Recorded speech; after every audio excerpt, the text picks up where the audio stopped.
আরো কত সময় চাই, জবাব দাও সিবিআই।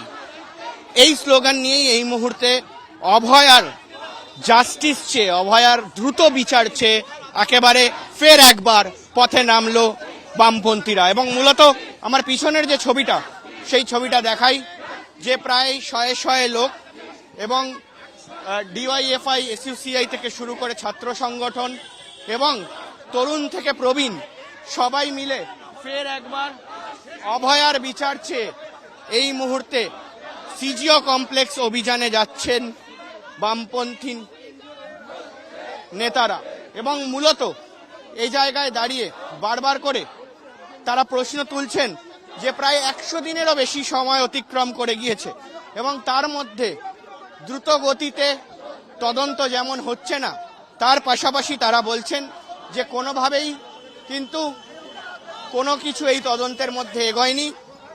তদন্ত সাপেক্ষ বলা হলেও প্রায় 3 মাসের ওপরে চলে গিয়েছে এই সময় এবং অভয়াকাণ্ডে, আরজিকর হাসপাতালের অভয়াকাণ্ডে এখনো পর্যন্ত কিন্তু কোনো রকমভাবে কোনো যে বিচারের বিষয়, সেই বিষয় কিন্তু তারা জানতে পারেননি। এবং মূলত সেই কারণেই এই মুহূর্তে যে বিচারের দাবিতে ফের একবার কিন্তু তারা রাজপথে নেমেছে শহর কলকাতার সিজিও কমপ্লেক্স। যে সিজিও কমপ্লেক্স মূলত সিবিআই এর দফতর রয়েছে যেখানে, সেখানে পর্যন্ত কিন্তু তারা এই মুহূর্তে যাচ্ছেন। এই মুহূর্তে সিবিআই প্রায় 100 দিনের ওপর অতিক্রম করে গিয়েছে। এখনো কি বিশ্বাস রয়েছে সিবিআই এর প্রতি? সিবিআই এর প্রতি আমরা কখনোই আস্থাশীল নই, কিন্তু তারা দায়িত্ব নিয়েছে মহামান্য কলকাতা উচ্চ আদালতের, মানে এটা তাদের নির্দেশেই নিয়েছে এবং সর্বোচ্চ আদালত সুপ্রিম কোর্ট তা তদারকি করছে। সুতরাং জনগণ বিশ্বাস করে যে একটা সুবিচার পাওয়া যাবে। এই তদন্ত প্রক্রিয়া যে সম্মুখ গতিতে এগোচ্ছে তাতে মানুষ বিরক্ত। 100 দিন অতিক্রান্ত, কিন্তু কি পরিণতি বিচার প্রক্রিয়ার, কি পরিণতি তদন্ত প্রক্রিয়া, সেটা মানুষ পরিষ্কার করে জানতে চায়। আর কতদিন লাগবে? কেন এখনো পর্যন্ত বৃহত্তর ষড়যন্ত্র উন্মোচিত হলো না? এটাই আমাদের দাবি।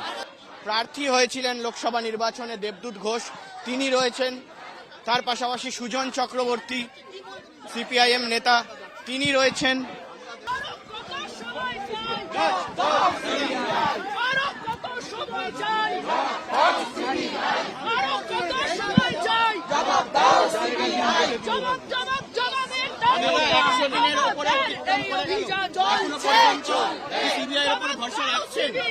কে ভরসা রেখেছিল?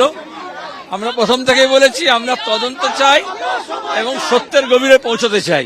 সিআইডি, সিবিআই সবই তো দলদাস। মূলত এর পরবর্তী কর্মসূচি কি হবে? অনেকদিন তো হয়ে গেল, এসো ওখানে ঘোষণা করব। লাগাতার চলছে, লাখ লাখ মানুষ গোটা রাজ্য চাইছে, ওখানে ঘোষণা করব। সেটিং তত্ত্ব উঠছে কোথাও গিয়ে, সেটিং তত্ত্ব উঠছে রাজ্য সরকার এবং কেন্দ্র সব বলবো ওখানে গিয়ে। একেবারে এই মুহূর্তে দাঁড়িয়ে আমরা দেখতে পাচ্ছি যে প্রায় 100 দিনের ওপরে অতিক্রম। আরো কত সময় চাই, জবাব দাও সিবিআই। এই মুহূর্তে আরজিকর ঘটনার দ্রুত বিচার চেয়ে এই মুহূর্তে কিন্তু বামপন্থীরা একেবারে হাটকো মোড় থেকে সিজিও কমপ্লেক্স পর্যন্ত নিজেদের মিছিল নিয়ে যাবে এবং তারই মধ্যে আমরা পেয়ে গেছি দেবদূত ঘোষকে। দাদা, এই মুহূর্তে দাঁড়িয়ে প্রায় 100 দিনেরও বেশি সময় অতিক্রম করে গিয়েছে, এখনো পর্যন্ত সঠিক বিচারের যে চিন্তা ভাবনা, সেই চিন্তা ভাবনা পর্যন্ত দেখা যাচ্ছে না, সেই জন্যই আজকে পথে নামা। আর কি কি দাবি রয়েছে?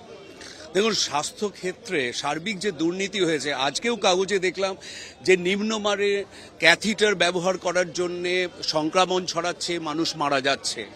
সেই সঙ্গে নিম্নমানের ওষুধ, তার সঙ্গে কেন্দ্রীয় সরকার জীবনদায়ী ওষুধ, বিশেষ করে ক্যান্সারের ওষুধ, হাঁপানির ওষুধ, ব্লাড সুগারের ওষুধের ওপর নিয়ন্ত্রণ, দামের নিয়ন্ত্রণ উঠিয়ে নিল বলে আগামী দিনে স্বল্প রোজগারের মানুষদের দুর্বিষহ অবস্থা ফেস করতে হবে। বেশি দাম দিয়ে এইসব ওষুধ তারা কিনবেন কি করে, এবং তারা ডিফল্টার হচ্ছেন কিভাবে?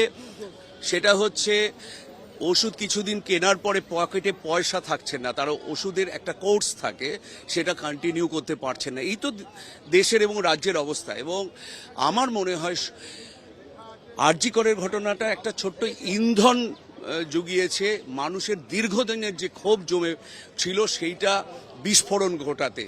আর যে নৃশংসতা হয়েছে আরজি করে, সেখানে বিচার আজকে 100 দিন আমরা হয়ে গেছে অতিক্রান্ত, আমরা পাইনি। সাধারণ মানুষ পেটের জোগাড় করতে কাজে তাদের যেতেই হয়, কিন্তু আমাদের রাজনৈতিক কর্মীদের দায় অনেক বেশি, সাংস্কৃতিক কর্মীদের দায় অনেক বেশি। তাই আমরা রাস্তায়, এবং আমরা কড়া নাড়তে চাই সিবিআই দপ্তরের। এই আর কতদিন তারা সময় নেবেন, আর কতদিন তারা চুপ করে থাকবেন? কত পার্শিয়াল চার্জশিট তারা সাবমিট করেছেন, কিন্তু কমপ্লিট চার্জশিট কবে আসবে এবং কারা এর সঙ্গে জড়িত পরিষ্কারভাবে কাউকে আড়াল না করে আমরা জানতে চাই। মূলত এখন দেখা যাচ্ছে যে কোথাও গিয়ে রাজ্য সরকার এর সঙ্গে জড়িত অনেকে বলছেন, অভিযোগ জানাচ্ছেন, এবং তার পাশাপাশি সিবিআই। মূলত অভিযোগটা কার বিরুদ্ধে? কেন্দ্রীয় সরকার, রাজ্য সরকার? পুলিশ প্রশাসনেরই একজন দায়িত্বশীল থানার অফিসার অ্যারেস্টেড, এবং আরজি করের যিনি প্রিন্সিপাল, একটি হসপিটালের মাথায় যিনি বসে থাকেন, তিনি পুলিশের চোখে, পুলিশের তদন্তের মধ্যে আটক হয়েছেন। তো এতে তো বোঝাই যাচ্ছে যে প্রশাসনিক মানুষরা এর সঙ্গে জড়িয়ে রয়েছেন। আমাদের বক্তব্য হচ্ছে, যেই জড়িয়ে থাকুক, এতদিন সময় নেওয়া হলে justice delayed is justice denied. প্রায় 100 দিনের ওপরে অতিক্রম করার পরে সিপিআইএম এর যারা সিনিয়র নেতৃত্ব রয়েছেন তারা কিন্তু এসে এই যে মিছিল, সেই মিছিলে যোগদান করেছেন। এবং সেই মিছিলে দেবদূত ঘোষ, মোহাম্মদ সেলিম থেকে শুরু করে সুজন চক্রবর্তী, সূর্যকান্ত মিশ্র, তারা কিন্তু এই মুহূর্তে এই মিছিলে যোগদান করেছেন এবং তারা এগিয়ে চলেছেন সিজিও কমপ্লেক্সের দিকে। এবং সিজিও কমপ্লেক্স যে অভিযান, সেই অভিযানে কিন্তু এই মুহূর্তে নেমে পড়েছে বামপন্থীরা।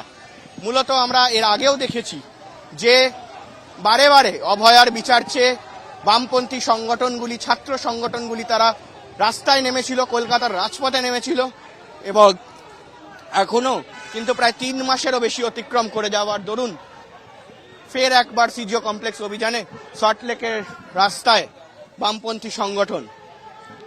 এবং সেই জায়গায় দাঁড়িয়ে কিন্তু এই মুহূর্তে সত্যি প্রশ্ন উঠতে শুরু করেছে, এবং অনেকেই প্রশ্ন তুলছেন যে 100 দিনের ওপরে হয়ে গেল, আর কবে বিচার আসবে অভয়ার, এবং তার পাশাপাশি আর কত দিন চাই, জবাব দাও সিবিআই। এই প্রশ্ন কিন্তু বারবার উঠছে, এবং যতদিন না বিচার হবে এই প্রশ্ন বামফ্রন্ট সহ ছাত্র সংগঠন থেকে শুরু করে বিভিন্ন জায়গায় কিন্তু উঠবে, এমনটাই আশ্বাস দিচ্ছেন। এবং আগামী দিনে এই লড়াই আরো বৃহত্তর হবে, এমনটাই দাবি তাদের।